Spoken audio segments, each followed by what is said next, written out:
இந்த பிசினஸ் உலகத்துல பெயர் மட்டும் போதாது, பவர் இருக்கணும். அந்த பவர் தான் ரிஷி. சைத்தன்யா குரூப்ஸ் ஆஃப் கம்பெனிஸின் சிஇஓ. சைத்தன்யா குரூப்ஸ்னு சொன்னா அது ஒரு கம்பெனி இல்ல, அது ரிஷி உருவாக்கிய பிசினஸ் சாம்ராஜ்யம். சிஇஓ ஒரு கையெழுத்து, பல கோடி ரூபாய் நகரும்.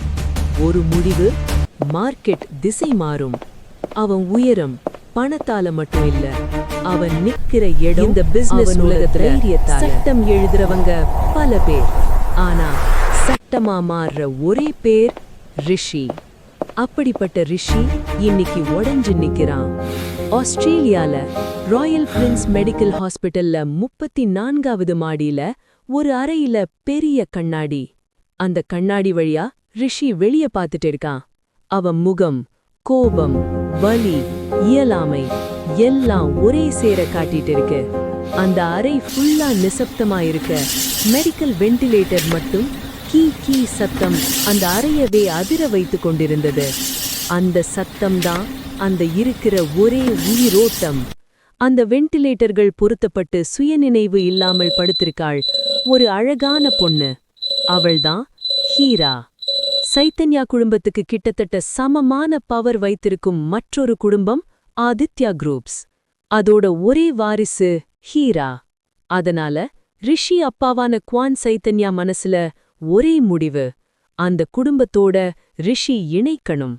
யார் எதிரி, யார் போட்டியாளர், அதெல்லாம் வாழ்க்கை பாத்துக்கிடும். ஏன்னா ரிஷியும் ஹீராவும் ஒருத்தருக்கொருத்தர் காதலிச்சு நிக்கும்போது பழம் நழுவி பால்ல விழுந்த மாதிரி இந்த கல்யாணம் 2 குடும்பத்துக்கும் லாபமா மாறுச்சு. ரிஷி அமைதியா வெளிய பாத்துட்டு நிக்க, அவன் குணம் பத்தி நல்லா தெரிஞ்ச ரிஷியோட பிஏ துகில் மெதுவா முன்னாடி வரான். அவன் ஒரு அடி எடுத்து வைக்கும் போதும் அவன் இதயம் துடிப்பு வென்டிலேட்டர் இல்லாமலே வெளியே கேட்டது. ரிஷி பக்கத்துல போய் தயங்கி தயங்கி சீஃப்னு கூப்பிடுறான். ரிஷி லேசா தன்னை தலைய திரும்ப, துகில் பயந்தபடியே, சீஃப், நாம உடனே இந்தியா போகணும். அந்த வார்த்தை முடிஞ்ச அடுத்த நொடி பட்டால் அவன் கையோட ஒரே அடியில அந்த பெரிய கண்ணாடி சில்லு சில்லா உடைஞ்சு கீழே விழுது. அந்த சத்தம் முழு ஃப்ளோரையும் அதிர வச்சது.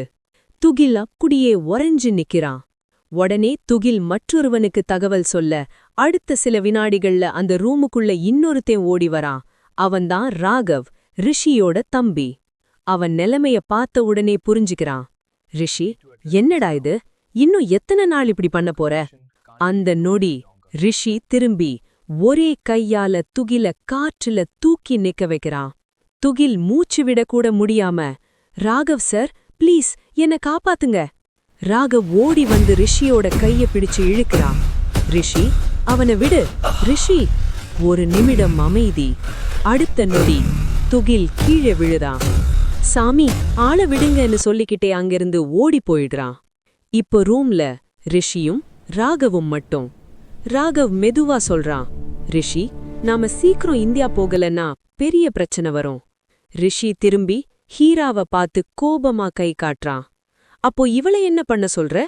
அதுக்கு ராகவ் கஷ்டப்பட்டு சொல்றான், ஹீரா இப்போ நம்ம கூட வர முடியாது, அது உனக்கே தெரியும். ரிஷி உடைஞ்சு போன குரல்ல, அவ இல்லாம இந்தியா போய் நான் என்ன பண்ண? இந்த கேள்விக்கு ராகவுக்கே பதில் இல்ல. ஏன்னா இன்னும் 3 நாள்ல அவங்களோட கல்யாணம். இந்த நேரத்துல ஹீராக்கு ஒரு பயங்கர விபத்து. இதை யாரும் எதிர்பார்க்கல, இன்னும் யாரிடமும் தெரியப்படுத்தல. ரிஷி பல நாடுகளிலிருந்தும் டாக்டர்ஸ வர வச்சு பார்த்துட்டான், ஆனா எதுவும் நடக்கல. அதுக்கு ராகவ், நாம ஏதாவது சமாளிக்கலாம் ரிஷி, இங்கேயே இருந்தா தீர்வு கிடைக்காது. சில வினாடிகள் முழு அமைதி. அப்போ ரிஷி முடிவா சொல்றான், சரி, நாளைக்கு ஃப்ளைட் புக் பண்ண, நாம இந்தியா கிளம்பலாம். ஆனா ஹீராவோட சேஃப்டி தான் முக்கியம். அதுக்கு ராகவ் ஒரு நிமிஷம் தயங்கி, ரிஷி, உன்னு கேட்டா தப்பா எடுத்துக்க மாட்டியே? அதுக்கு ரிஷி, உன் கேள்விய பொறுத்து. நான் நேரா கேக்குறேன், நீ ஹீராவ உண்மையாவே லவ் பண்றியா, இல்ல இந்த மேரேஜ் பிசினஸ்க்காக மட்டுமா? அந்த கேள்வி ரிஷிய குத்தி கிழிக்குது. அவ கான்ஷியஸ்ல இல்லன்னு இதெல்லாம் பேசுறியா? அதுக்கு ராகவ் மெதுவா சொல்றான், உங்க மேரேஜுக்கு முன்னாடியே இத கிளியர் பண்ணணும்னு நினைச்சேன், பட் அதுக்குள்ள இப்படி ஆயிடுச்சு. ரிஷி எதுவும் பேசல. அவ முகம்தான் எல்லாத்தையும் சொன்னது.